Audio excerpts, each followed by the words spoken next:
گالم گلوچ پر آ جائے تو ایسی صورت میں بھی ہمیں اس کو جواب نہیں دینا چاہیے، گالی دینا نہیں چاہیے، بلکہ خاموشی سے وہاں سے نکل جانا چاہیے۔ میں اس سے بھی ایک اچھا طریقہ آپ کے سامنے بتانے لگا ہوں۔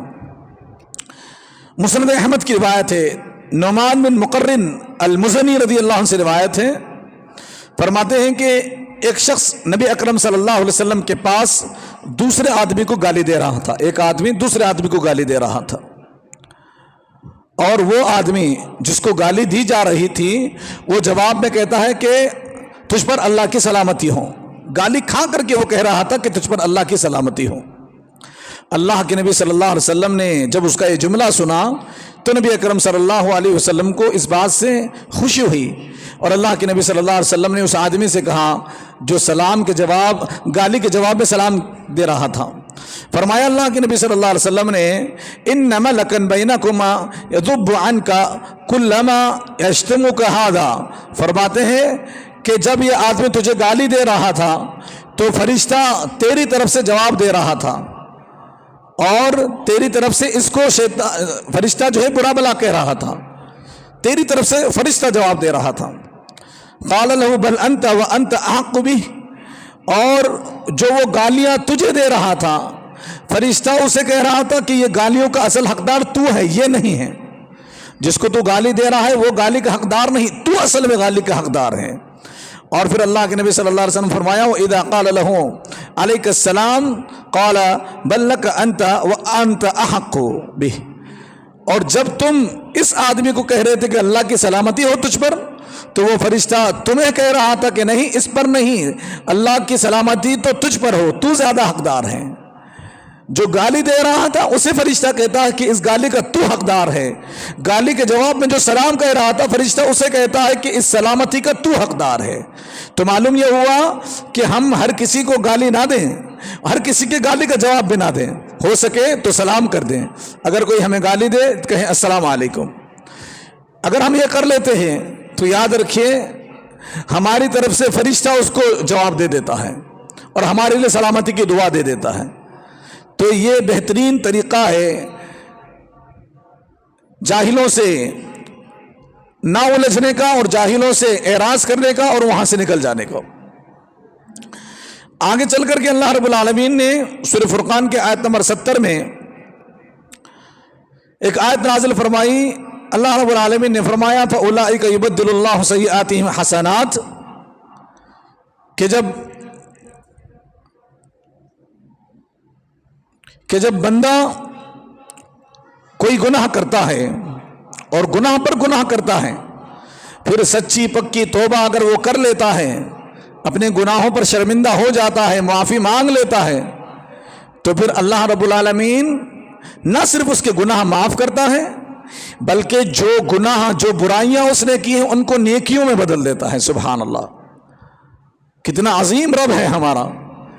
کہ اگر ہم نے گناہ کیے ہوں، برائی کی ہوں، اور پھر اللہ سے سچی پکی توبہ کرے، معافی مانگے، تو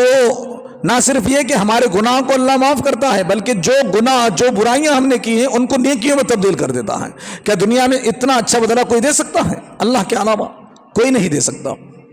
آئیے اس سے متعلق ایک حدیث سنتے ہیں جس کو امام مسلم رحمۃ اللہ علیہ نے اپنے صحیح میں سیدنا ابو ذر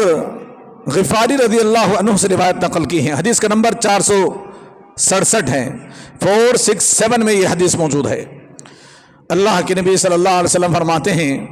انی لأعلم آخر اہل الجنت دخولا الجنت، کہ میں اس آدمی کو جانتا ہوں جو جنت میں سب سے آخر میں داخل ہوگا، سب سے آخری آدمی، وآخر اہل النار خروجا منہا، اور وہ آدمی جو جہنم میں سب سے آخری میں نکلا ہے، ظاہر ہے جو جہنم سے سب سے آخری میں نکلا ہے وہی جنت میں سب سے آخری میں جائے گا۔ اللہ کے نبی صلی اللہ علیہ وسلم فرماتے ہیں رجل یؤتی بہ یوم القیامہ، وہ آدمی جو جنت میں سب سے آخر میں داخل ہو رہا ہے۔ بڑی ہی پیاری حدیث ہے، سنیے گا۔ اللہ کے نبی صلی اللہ علیہ وسلم فرماتے ہیں کہ اس آدمی کو قیامت کے دن لایا جائے گا، فَيُقَالُ أَعْرِضُوا عَلَيْهِ صِغَارُ ذُنُوبِهِ وَارْفَعُوا عَنْهُ كِبَارَهَا، اللہ رب العالمین فرمائے گا کہ اس کے چھوٹے چھوٹے گناہوں کو تو گنو، شمار کرو، اس کے سامنے پیش کرو، اور اس کے بڑے گناہوں کو چھپا دو، اس کے بڑے گناہوں کو چھپا دو، اسے مت دکھاؤ، صرف اس کے چھوٹے گناہ اس کے سامنے پیش کرو، اور پھر اس کے چھوٹے گناہ اس کے سامنے پیش کیے جائیں گے، فَتُعْرَضُ عَلَيْهِ صِغَارُ ذُنُوبِهِ، اور پھر اس سے کہا جائے گا فَيُقَالْ عَمِلْتَ يَوْمَ كَذَا وَكَذَا كَذَا وَكَذَا وَعَمِلْتَ يَوْمَ كَذَا وَكَذَا كَذَا وَكَذَا، اس سے کہا جائے گا کہ تو نے فلاں دن میں فلاں کام فلاں وقت میں فلاں زمین پر کیا تھا کہ نہیں کیا تھا؟ وہ کہے گا ہاں کیا تھا، اور یہ کام تو نے فلاں وقت میں فلاں زمین میں کیا تھا کہ نہیں کیا تھا؟ وہ کہے گا ہاں کیا تھا۔ اللہ کے نبی صلی اللہ علیہ وسلم فرماتے ہیں فَيَقُولُ نَعَمْ لَا يَسْتَطِيعُ أَن يُنْكِرَ، وہ آدمی صرف یہ کہتا جائے گا ہاں میں نے یہ کام کیا تھا، وہ انکار ہی نہیں کر سکے گا۔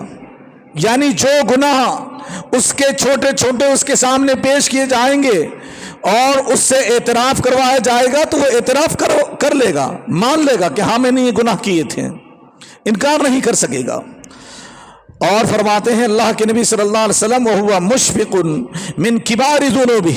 اب جب چھوٹے چھوٹے گناہ اتنے زیادہ ہیں اور وہ پیش کیے گئے ہیں اور اس پر سوال ہوا ہے، کیا سوال ہوا ہے؟ کیا تو نے یہ گناہ کیے تھے زمین میں فلاں وقت فلاں علاقے میں فلاں محلے میں، تو نے یہ کام کیا تھا نہیں کیا تھا؟ اللہ کی نافرمانی کی تھی یا نہیں کی تھی؟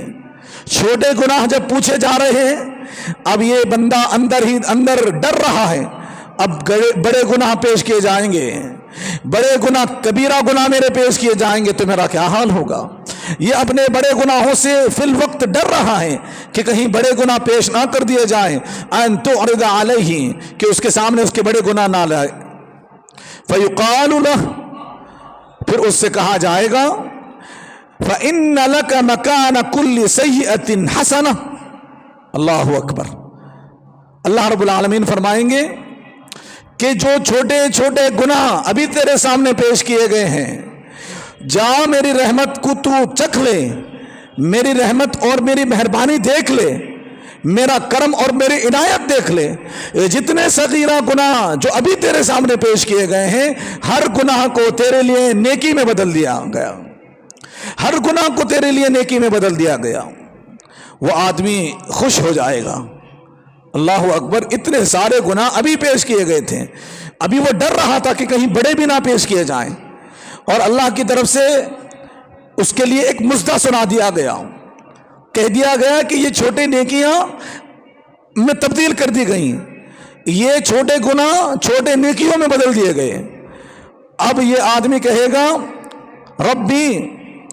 قد عملت اشیاء لا اراها هنا،